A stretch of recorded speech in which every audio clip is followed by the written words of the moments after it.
Hello সবাইকে, কেমন আছো তোমরা সবাই? আশা করছি সবাই খুব ভালো আছো আর আমিও খুব ভালো আছি। তো দিনটি ছিল কালী পুজোর দিন। আর তোমরা যারা অনেক দিন থেকে আমার ব্লগ দেখো তারা তো জানোই যে কালী পুজো মানে আমাদের কাছে একটা আলাদাই আনন্দ, আলাদাই এক্সাইটমেন্ট কাজ করে। কারণ কি, নিজেদের পুজো মানে একটা আলাদাই আনন্দ।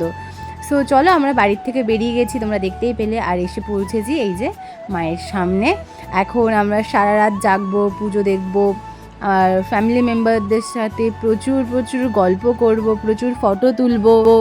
সারা রাত বসে পুজো দেখার মজাই কিন্তু আলাদা।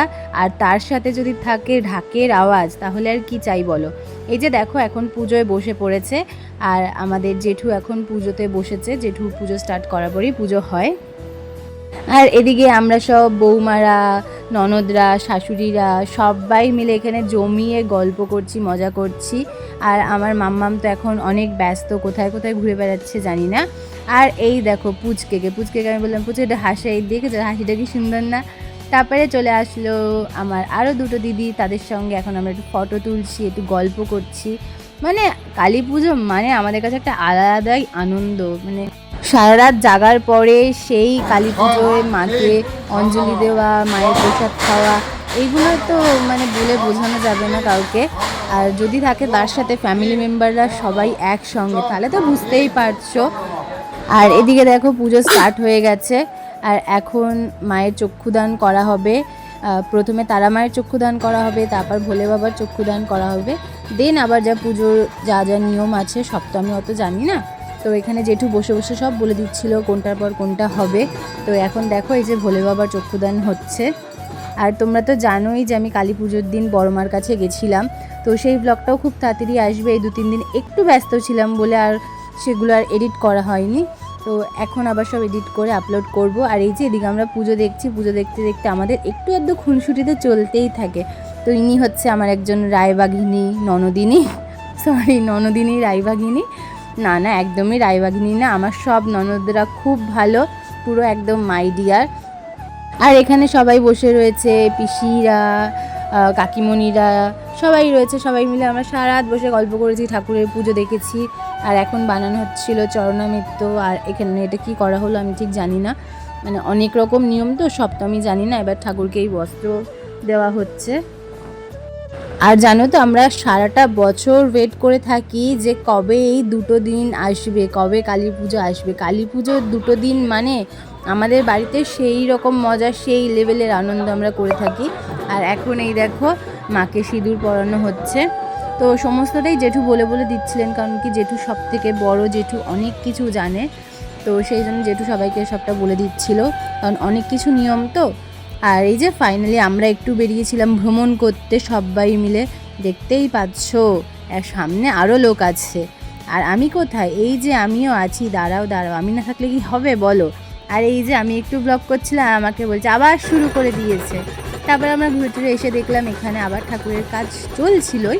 তো এখানে এই যে দেখো, এখন ঠাকুরের ওই আরতি করা হচ্ছিল ধুনুচি দিয়ে, তারপর ঠাকুরকে হাওয়া দেওয়া হবে পাখা দিয়ে।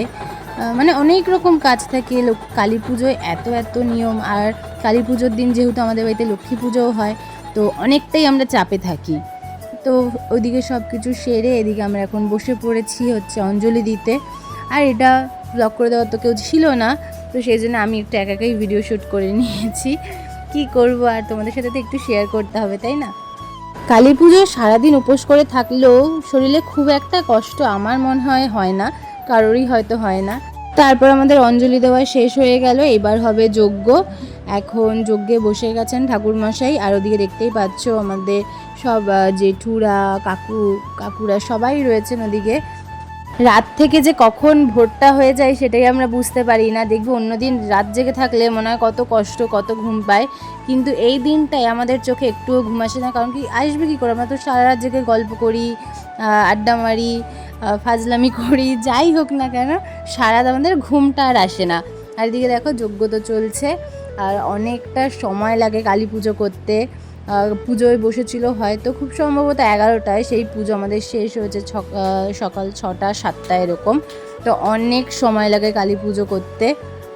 তোমাদের বাড়িতে কাদের কাদের এরকম কালী পুজো হয় অবশ্যই কমেন্টস করে জানিও। আর তোমরা কে কোথা থেকে আমার ব্লগগুলো দেখছো সেটাও কমেন্টস করে জানিও।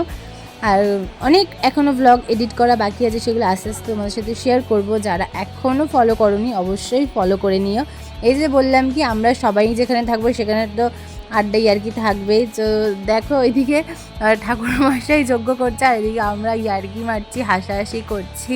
মানে ফ্যামিলির লোকরা সব এক জায়গায় থাকলে এরকমই হয়। আমরা সারাটা বছর ওয়েট করে থাকি কবে কালী পুজো আসবে, কবে কালী পুজো আসবে, কবে একটু ঠাকুরকে দেখতে পাবো। কারণ ঠাকুরের মুখটা দেখলে না মানে সব ভুলে যাই আমরা। বাড়ির পুজো মানেই একটা আলাদা আনন্দ। আর এই যে যজ্ঞ প্রায় শেষের পর্যায়ে, এখন যজ্ঞে আহুতি দেওয়া হবে, দিলে আমাদের যজ্ঞ শেষ। তারপরে পুজোও সমাপ্ত হবে। তারপরে এখানে আমরা একটু যজ্ঞের টিপ পরে নেবো, পরে নিয়ে তারপরে একটু প্রসাদ খাবো, খেয়ে আবার বাড়ির উদ্দেশ্যে রওনা দেব। সারাটা রাত তো কেটেই গেল বলতেই পারো। আর এই যে যজ্ঞের এখন টিপ আমরা সবাই পরে নিচ্ছি। আর তোমরা হয়তো বরমশাইকে দেখতেই পারোনি পুরো ব্লগে একটুর জন্যেও, কারণ বরমশাই খুবই ব্যস্ত থাকে। আর এই যে আমাদের পুজো শেষ হলো, এখন আমরা যাব বাড়িতে। সো ব্লগটা শুরু করেছিলাম কালকে রাতে, আর এখন হয়ে গেছে পরদিন সকাল। আমাদের কালী পুজোটা এরমভাবেই কাটে, ঠিক আগের দিন রাত থেকে শুরু হয় আর পরদিন সকালে গিয়েই শেষ হয়। সো তোমাদের ব্লগটা কেমন লাগলো অবশ্যই কমেন্টস করে জানিও।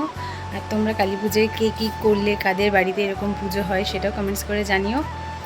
সো চলো দেখা হচ্ছে খুব শিগগিরই একটা নতুন কোনো ব্লগে। তত সময় ভালো থেকো, সুস্থ থেকো, টাটা।